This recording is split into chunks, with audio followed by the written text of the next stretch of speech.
time to revolutionize the long-distance transportation industry, and that's with ride-sharing. Ride-sharing is certainly not a new idea. It's been done before, but I don't think it's been done correctly, especially in the United States. I aim to change that with RideHome. My name is Alex Motz. I'm a freshman at the University of Cincinnati studying software development. At the beginning of this year, I noticed large amounts of people posting and joining ride-sharing groups on Facebook, trying to utilize social media in a really interesting way to connect with each other and find a method of transportation back home for the weekend, off to another university to meet friends, whatever.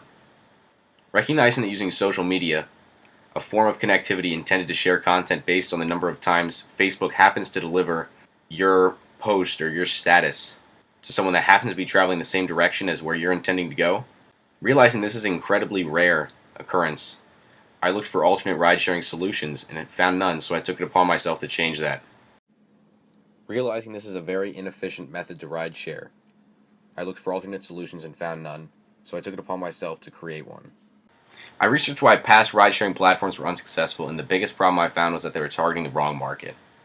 The people who still need rides and don't have access to a vehicle are people in college under 25 who haven't yet gotten a job, haven't yet started a family, and the ride-sharing solutions that did exist were used by older people or gave off a really creepy vibe.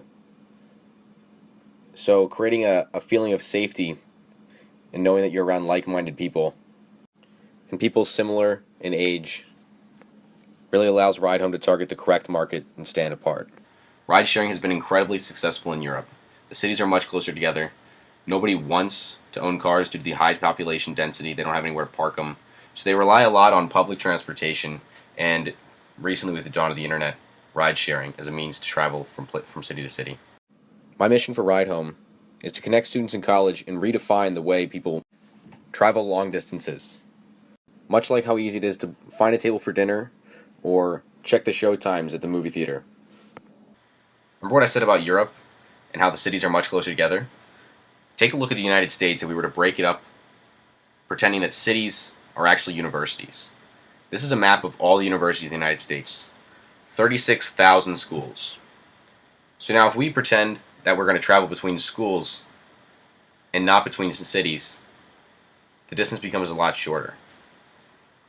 We can't get any hard data on how many students actually have cars at school, but we can get some data on what schools allow and don't allow college freshmen to have cars on campus.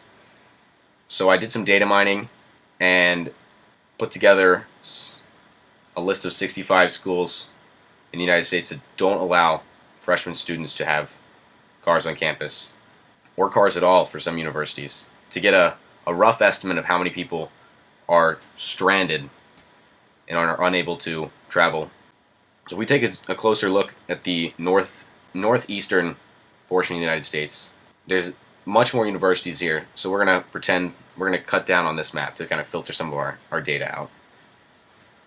So I did some math and I was able to find that of these schools, we know that 155,000 students just at the colleges that don't allow freshman students to have cars on campus, there's 155,000 students stranded, if you will, or they can't have cars, which ends up being 18% of that student population, including only those schools.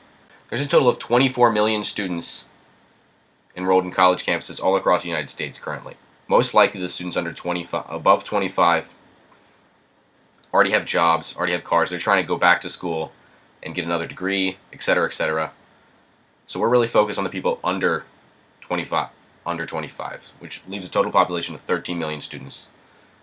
18%, that figure from before, of that 13 million students under 25 leaves an estimated 2.3 million potential students stranded without cars at their university. While that sounds like a low number, remember that ride sharing doesn't just benefit people in need of rides. It also benefits people who have cars and are willing to subsidize their cost of travel by riding with other people. So how's this all going to work? I intend RideHome to be free until it becomes an established method of transportation, I looked at a lot of the business models from the European ride-sharing companies, and this seems to be a common, like a very successful method. Once they become an established method of transportation, eventually they introduce online payments, which they take a very small fee, much like eBay and PayPal does for their online transactions. Longer term, I plan to partner with oil companies. Oil companies offering incentives to travelers using RideHome to buy gas from their stations, and then I would collect a referral fee from that company when someone buys gas.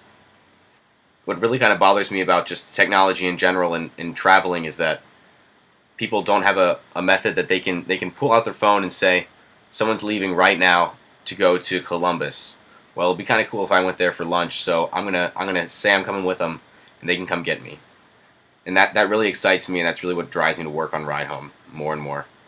Thank you for your time. Once again, my name is Alex Motz, and if you want to learn more about RideHome, you can visit us on the web, ridehome.co. Be sure to like and follow us on Facebook. Our links are on the page. Also, if you have any questions, I'd be more than happy to talk to you. Anything, please feel free to contact us. All of our contact information is on the page. And I look forward to seeing you guys ride sharing in the near future.